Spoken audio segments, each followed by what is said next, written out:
I saw this Instagram post from benderarmy about the most shocking 30 goal scorers, and I wasn't that shocked by almost anybody except for Patrick Eaves got 32 goals once. Wow. I mean, I guess you could say I was a little bit maybe surprised to see Radim Verbata, but when you look into it, Radim Verbata had a 35 goal season with the Coyotes in 2012, the year that in the playoffs they went on their big conference final run. But man, some of these other guys, I was just like, I don't know. I mean, I might not have known they got 30 goals, but it's like, yeah, makes sense. But Patrick Eaves, Patrick Eaves. So we'll start with Patrick Eaves. We're going to go through some of the most surprising 30 goal scorers. And I kind of went from the 80s on. I think the last one I looked at was 1980 and 1981, that kind of area. And there are some very surprising 30 goal scorers. But yeah, we'll start with Patrick Eaves. You look at there in 2016, 2017, where that little red arrow is, 32 goals and 19 assists. And yeah, I'm surprised at this. One thing I didn't know about Patrick Eaves, though, is that back in Ottawa, he actually did have a 20-goal season in 58 games, which is pretty good. And so while I was surprised to see him have a 30-goal season, I was also surprised to see that even earlier in his rookie season, he had 20 goals in 58 games. So that was good. He never quite got back to that form until way back when he was between Dallas and Anaheim in the 16-17 season. That was the year that I think Anaheim did really well. Those were the days when Anaheim did well a lot, right before they started not doing well, of course. But I think that's where they went and, oh, well, yeah, that's right. That's the year that, there was that controversial Ryan Kessler holding the pad against Edmonton there. But ever since then, ever since Anaheim lost to Nashville in that conference final, they haven't really been the same. So that year, Patrick Eaves was pretty good. It was pretty good. 32 goals for Patrick Eaves. And yeah, very interesting. Another shocking one, and maybe not shocking for Toronto Maple Leafs fans. I'm not sure. But I don't remember this guy as a 30-goal scorer. Nikolay Kulemin. And I kind of thought he was not a bad player. That kind of did drop off a little bit. But man, did he ever drop off after that 2010-2011 season. He has 30 goals, and then the next year he has 7 in 70 games. And, I don't know. But yeah, that's shocking anyway. But it did surprise me that he did have a 30-goal season. I was thinking more in the 20-goal range, but he never really actually got to 20 goals even, except for that year. So very interesting. Nikolay Kulemin, a very interesting stat line there. And yeah, just didn't quite pan out the way people might have thought after that 2010-2011 season. His career just didn't quite pan out like that. Going a little further, and this is someone I wasn't sure if I should put up or not, because he did have a 20-goal season, and then I ended up, going with some people who also had, another 20-goal season or so back in the 80s, right, or 90s, but I went with Chris Clark because I did end up going and putting him on here, because he's not someone you think is a 30-goal scorer at all. I never would have guessed. And but I guess he had a 20-goal season before as well. So 05-06, when Ovechkin came into the league, I don't know how much Ovechkin had to do with any of this, but when he came into the league, Chris Clark became he went from a 10-goal scorer to a 20-goal scorer when he joined Washington, and then he went up another 10 and became a 30-goal scorer. And then after that, his games get less, and I'm not sure exactly what happened to his career, but never got back to that anyway. So, yeah. Yeah, very interesting to see Chris Clark. A lot of these guys, too, and I think Patrick Eaves up there is an example of this, too. A lot of guys, I think a lot of this has to do with injury sometimes with a lot of these players, because looking at the amount of games they played, you think either they're really bad and they get sent down, which some of them do, or maybe they were just really injured. And so, yeah, I don't know that Chris Clark got sent down too much. Like when I look at 18 games and 32 games, I feel like Chris Clark was a regular piece of the Capitals, especially as captain.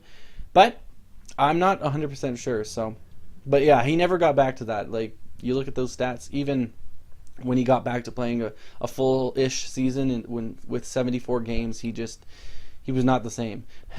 And so he got traded and to the Columbus Blue Jackets. But yeah, Chris Clark, 30 goal scorer. Did you know he was a 30 goal scorer? I didn't before today. So, and then next we have someone who I didn't actually know was a player before today, and we have Zdeno. I want to say Seeger.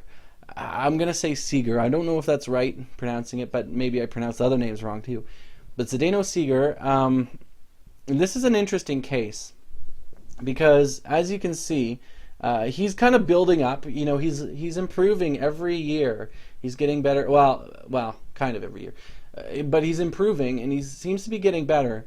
And then in 1995 and 96, he gets his 31 goal season, and then he's gone. The next year you see is 2001 and 2002.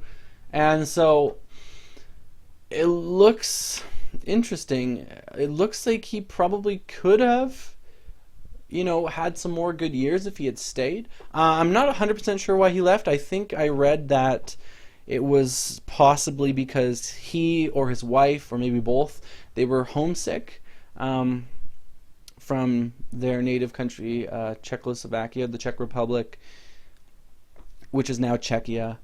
I think that's probably what it was, homesickness, and they just went back, and he played a little bit over there. He didn't play too much, at least according to HockeyDB. He only played a little bit. He didn't play all those years that you see from in between.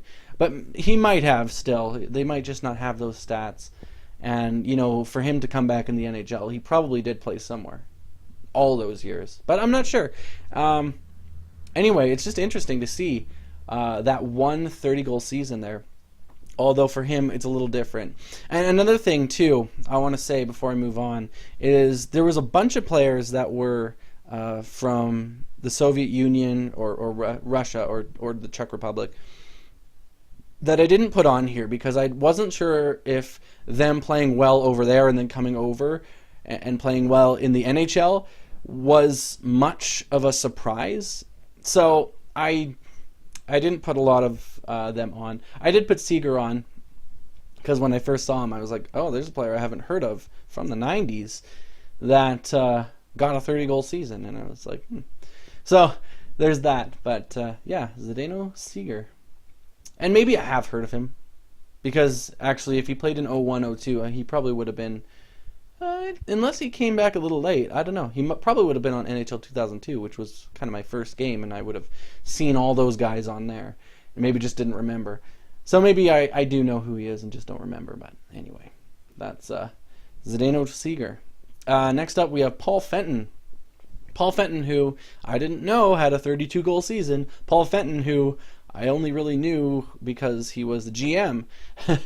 But look at that. With Winnipeg in 89-90, does really well, 32 goals, 18 assists, so more of a goal scorer. If you look at his career totals, he has 100 goals and 83 assists. This is actually similar to Patrick Eaves. He has a lot more goals than assists, but still, only 1 year did he have 32 goals.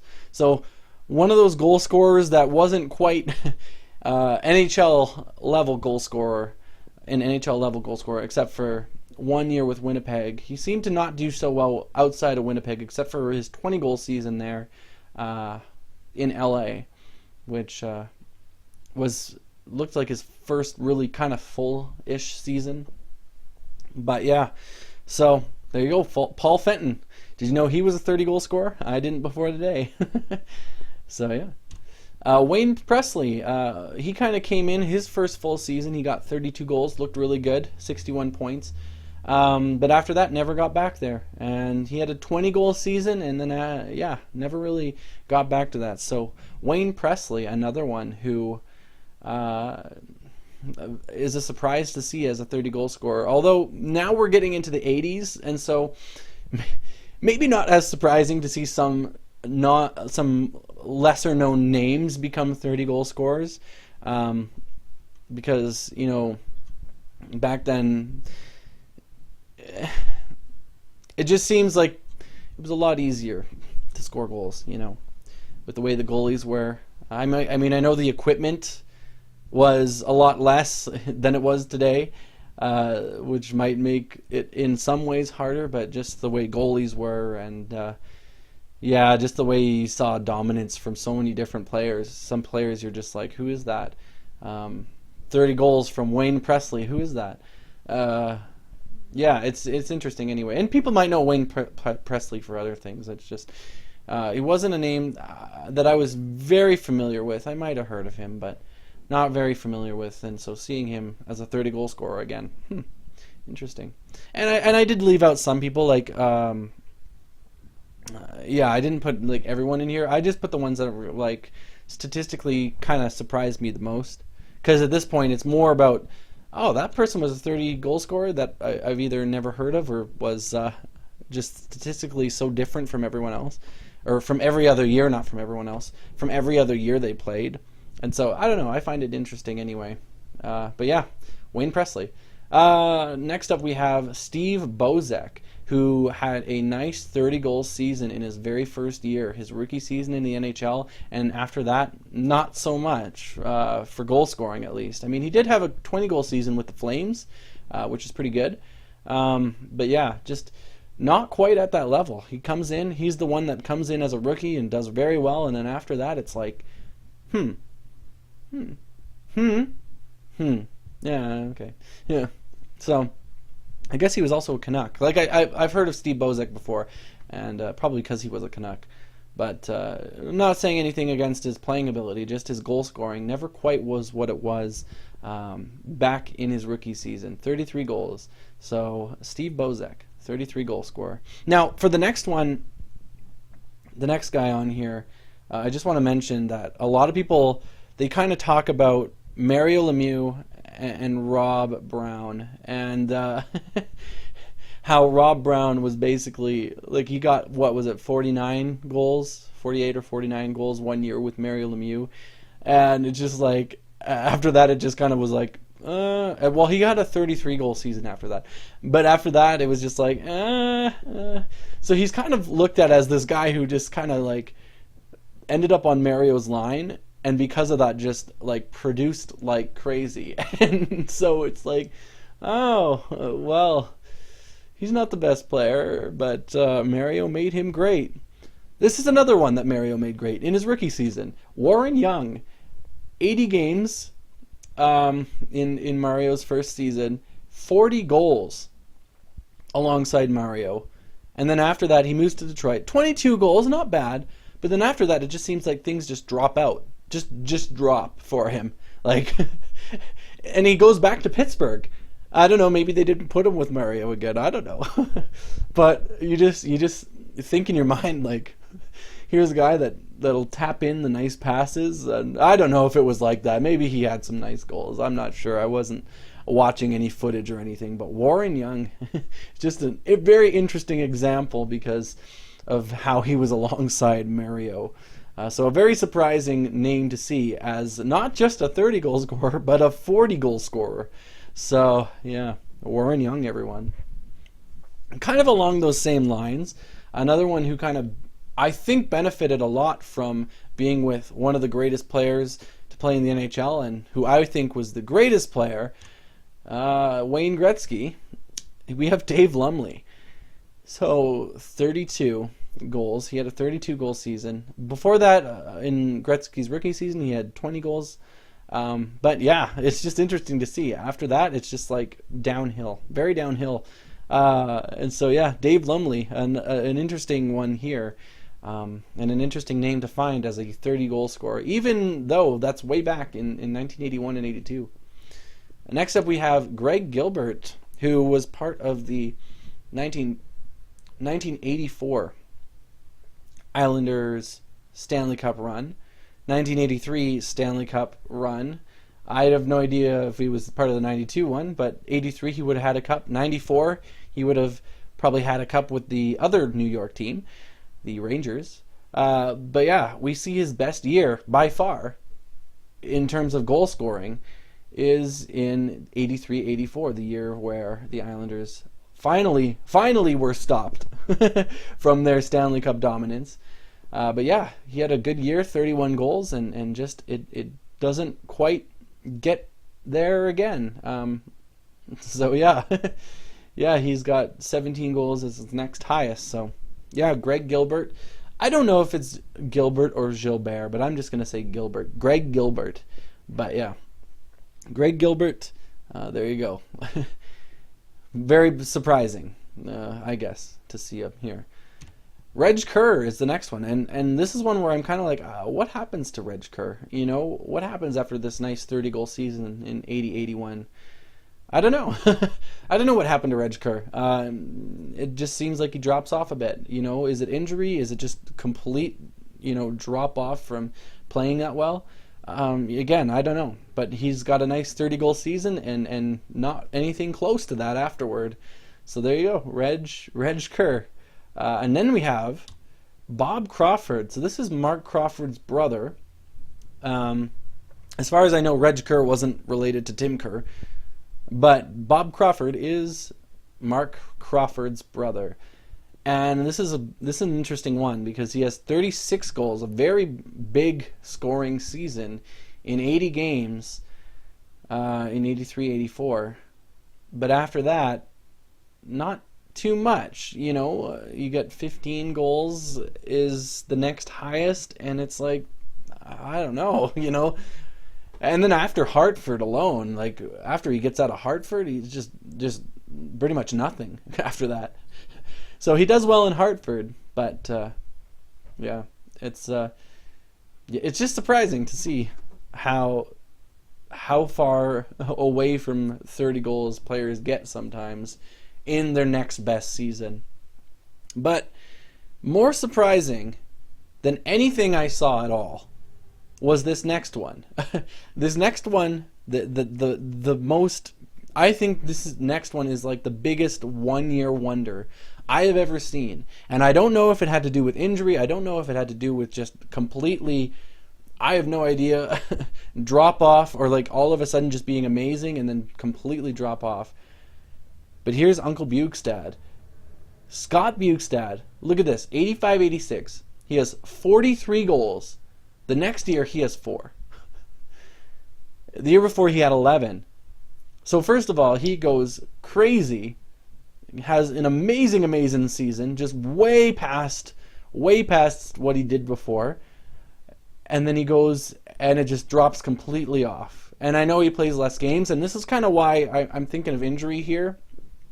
Like, and maybe it's not. Maybe they sent him down, and they just kept bringing him back for, different things, because it's like, wow, this guy scored 40 goals once, 43 goals.